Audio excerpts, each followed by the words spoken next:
Salut les amis, bienvenue une nouvelle fois dans cette nouvelle vidéo. Nous allons parler de ce qui se passe avec le Barça, le marché de transfert, Liverpool, Arsenal, Chelsea. Tout le détail les amis après l'intro. Mais avant ça, j'aimerais d'abord vous demander de vous abonner les amis, s'il vous plaît là, ça fait aider la chaîne. Et là, on sait que vous aimez la vidéo. Un pouce bleu, oui, ça aide, mais si vous abonnez aussi, ça fait vraiment aider la chaîne. Sans plus tarder, on passe aux vraies choses.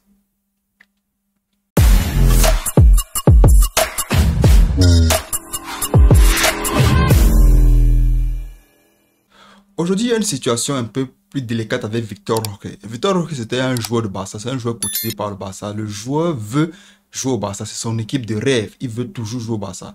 Surtout qu'il va être en rivalité avec son ami Enrique l'année prochaine. Je pense que ça, c'est une chose qui fait encore enjailler le joueur. Et aussi au Brésil, ils aiment ça. Donc, c'est un talent du Brésil. C'est l'un des meilleurs joueurs actuellement dans la jeunesse au monde.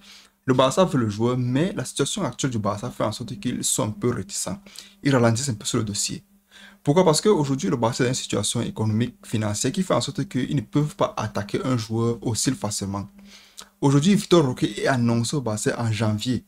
Donc, avec cette nouvelle, beaucoup de clubs entrent dans la course. Je parle bien sûr ici là de Chelsea qui entre dans la course, je parle ici là de Arsenal qui entre dans la course, je parle de Manchester United qui entre dans la course et aussi Liverpool. Donc, tout le monde a vu le talent du jeune. Vu que le Barça est en train de perdre le temps par rapport à ça, ils sont entrés dans le marché. Quoi qu'il en soit, le joueur rêve d'aller au Barça. Donc, je pense que tout autre club qui vient aujourd'hui, il va dire non. C'est lui qui a la dernière décision, il va dire non. Il veut jouer au Barça, il va potentiellement atteindre le Barça. Maintenant, quand je parle de Chelsea lors de l'intro, les amis, j'ai dit Chelsea est intéressé par un joueur en particulier, toujours au Brésil, à Flamengo en particulier, Matheus França. D'abord, un très joli nom, un nom des professionnels. Quand tu entends un nom au football qui sonne bien, ça veut dire qu'il sera un très grand footballeur. Néanmoins, le club demande 25 millions d'euros pour le joueur.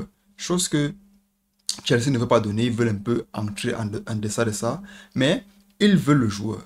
Je pense qu'en arrivant aujourd'hui, Pochettino est d'accord avec le déplacement du joueur. Pourquoi? Parce qu'il a vu le talent du jeune. Il veut évoluer avec le jeune. C'est un bon milieu récupérateur. Je pense que avec son talent, il va pouvoir vraiment aider au milieu de terrain. Il y a les Enzo qui sont déjà là. Il y a déjà les autres joueurs qui sont déjà là. Mais avec Matheus França, les amis, je pense que ça va beaucoup aider au milieu de terrain. Donc Chelsea veut à tout pour le joueur. C'est pour cela qu'ils ont encore certaines négociations à mettre sur la table. Les amis, depuis quelques jours, on entend beaucoup ce nom, Romeo Lavia. Très très bon joueur, très très bon milieu récupérateur, très très combatif, très jeune encore. J'ai ajouté beaucoup de traits, mais c'est la réalité. Pourquoi? Parce que le jeune est courtisé aujourd'hui par tellement de clubs. Tellement de clubs. On a Liverpool qui est intéressé par le joueur. Pourquoi? Parce que on a Klopp qui veut à tout prix que le jeune évolue devant lui. Il y a aussi Fabinho qui est un peu sous la descendante dernièrement. Il faut un joueur qui va pouvoir le concurrencer, qui va même mettre la rivalité, faire en sorte que Fabinho se réveille. Quoi qu'il en soit, Klopp veut le joueur. Je pense qu'en évoluant aux côtés de Klopp, il va devenir un autre monstre, s'il faut le dire ainsi.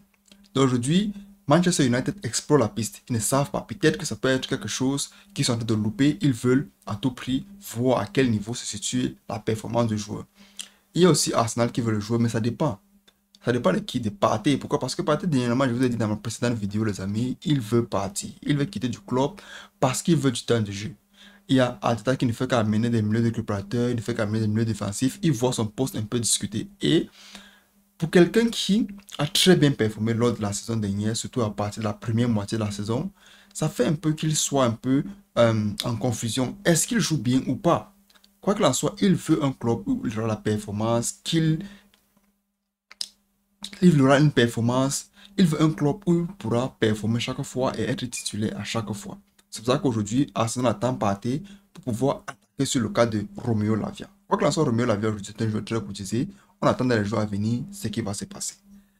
Je vous rappelle ici que Harry Kane est tellement protégé par Levy. Levy, à tout prix, président du club, veut que le joueur reste à tous les prix. Il veut à tout prix que le joueur reste. C'est pour ça que chaque fois qu'un club propose un montant sur la table, il voit ce montant comme d'un ridicule. Il regarde le montant et il rejette la proposition. Je parle bien sûr ici là de Manchester United qui a voulu attaquer le joueur. Tottenham a dit never. Ce qui fait en sorte que aujourd'hui il est resté. Maintenant, le Bayern, depuis certain temps, essaie un peu de voir la piste Harry Kane. Pourquoi? Parce qu'ils ont besoin d'un attaquant de classe mondiale en avant-centre pour pouvoir délivrer des belles performances. Ça ne donne pas avec Sadio Mané depuis son arrivée. Peut-être parce qu'il n'utilise pas bien Sadio Mané. Sadio Mané, ce n'est pas un joueur en avant-centre, c'est un joueur qui joue sur le couloir. Et sur le couloir, il y a un peu cette tension, ce qui fait qu'il n'exploite pas bien Sadio Mané. Quoi qu'il en soit, aujourd'hui, Sadio Mané est toujours dans le club. Il a décidé de montrer qu'il est un lion. Je pense que ça va le faire.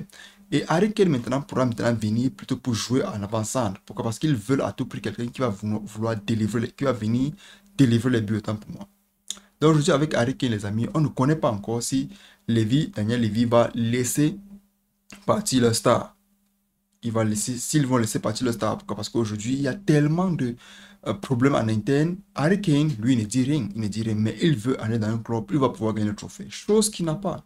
Il n'a juste que les titres de meilleur buteur à Tottenham, mais à l'international, Harry Kane n'a pas ce trophée-là. Et on veut le voir avoir ce trophée-là. Aujourd'hui, courtisé par le Bayern.